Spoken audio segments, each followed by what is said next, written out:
here's what we got. Still need to get a chain or something for there. But all welded out and braced here.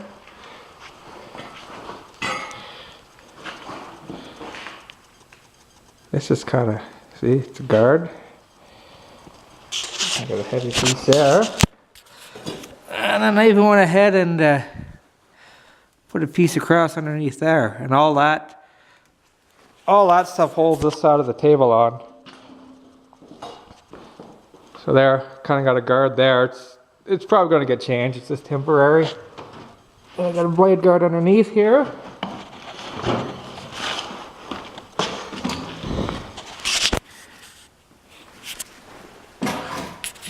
So there we are.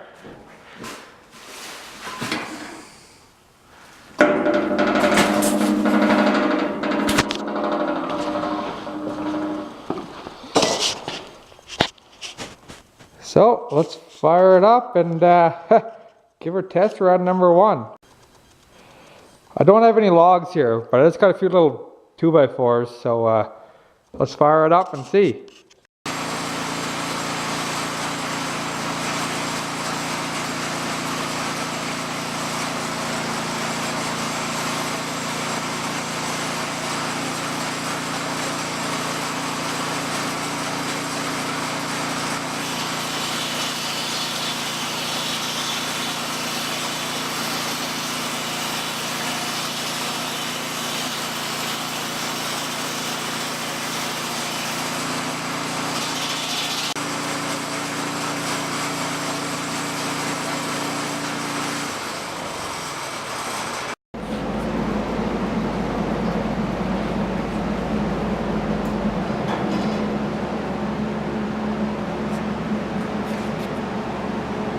Pardon the noise of that heater, but it's cold in here, so I want to keep that heater going. Let's do some Gorilla math here. So I know that there's a dipstick here that goes down. And to check the oil level, this thing needs to be standing vertically, and there's a full mark on the dipstick. And also, I didn't check it before I put this on, and it's mounted permanently. So let's do some Gorilla math to get this oil level. Now,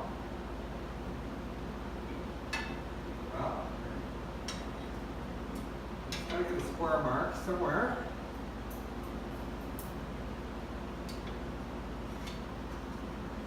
Okay. There's the square mark, as if this thing is standing level. So, oil level is going to be setting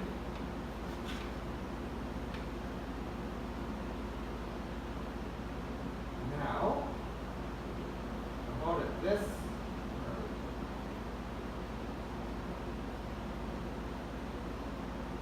there. Level's level. So now the oil level is setting here. So we're just going to measure this distance, and we will know how much power we need to be in the dipstick to be at the proper level. So, square setting, this is angle setting. So it's 3.5 inches. So the dipstick needs to read 3.5 inches over full to be the right level. So, mark that works here. Okay. So I know we'll go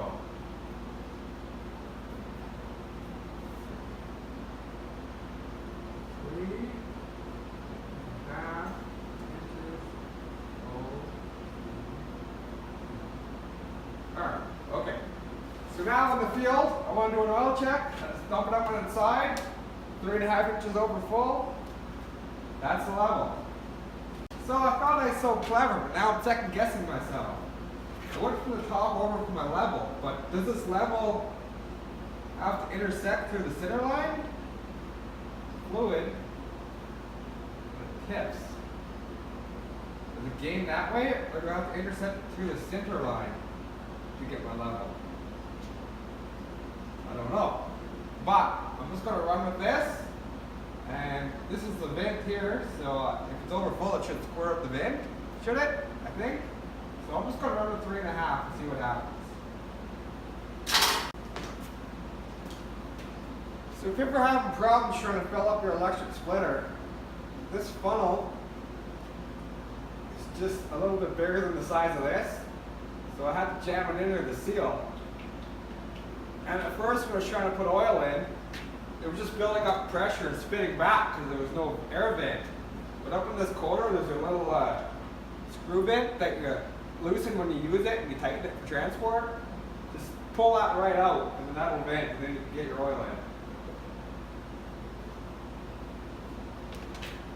So unfortunately I don't have any logs to test the power of the splitter, but I'll fire it up and test the speed anyways, and then we'll have to shut it down and I gotta file that blade.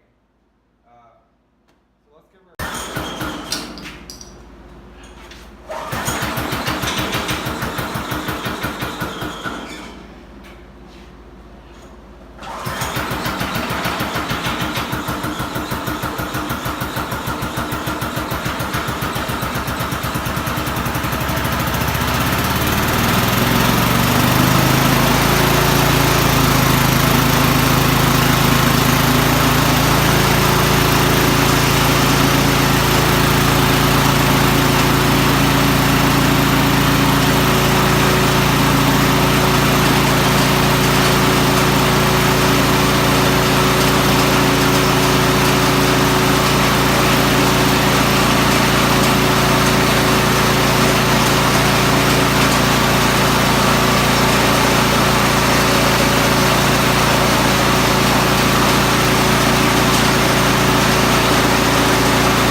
Alright, well I'm just going at this like I go at everything else in life pretty much. I just kind of guess and go for it.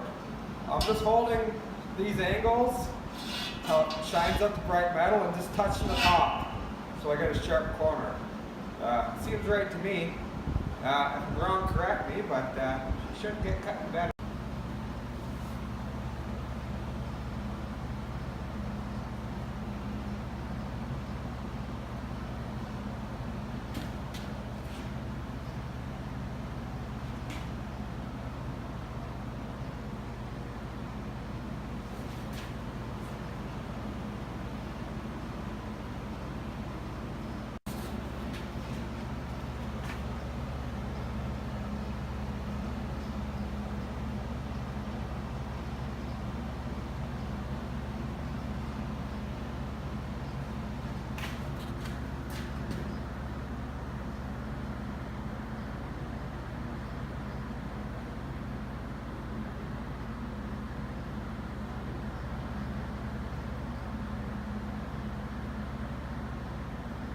It's a crazy piece of homemade equipment, but I've tried to make it as safe as possible.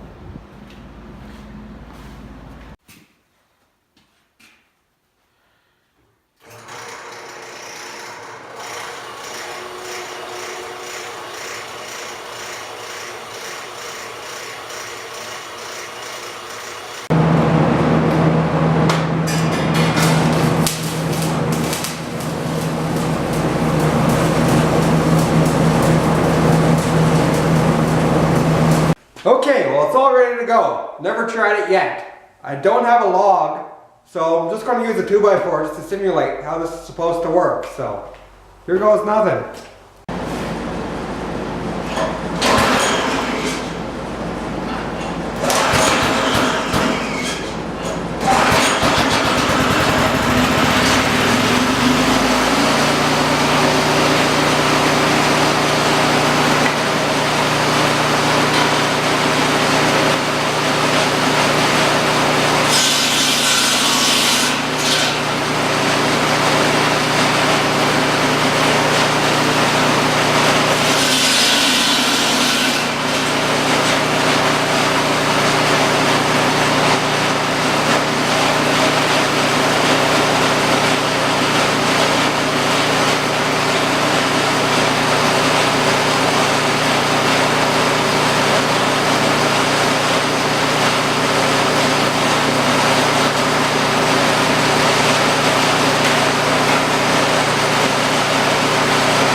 I call that a success.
All right.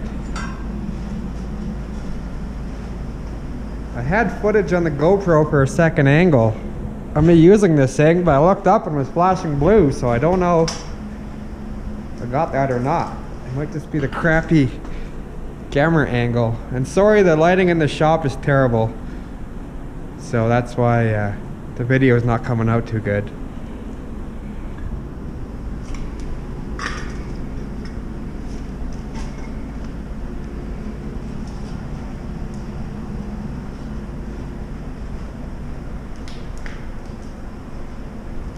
There's the operation.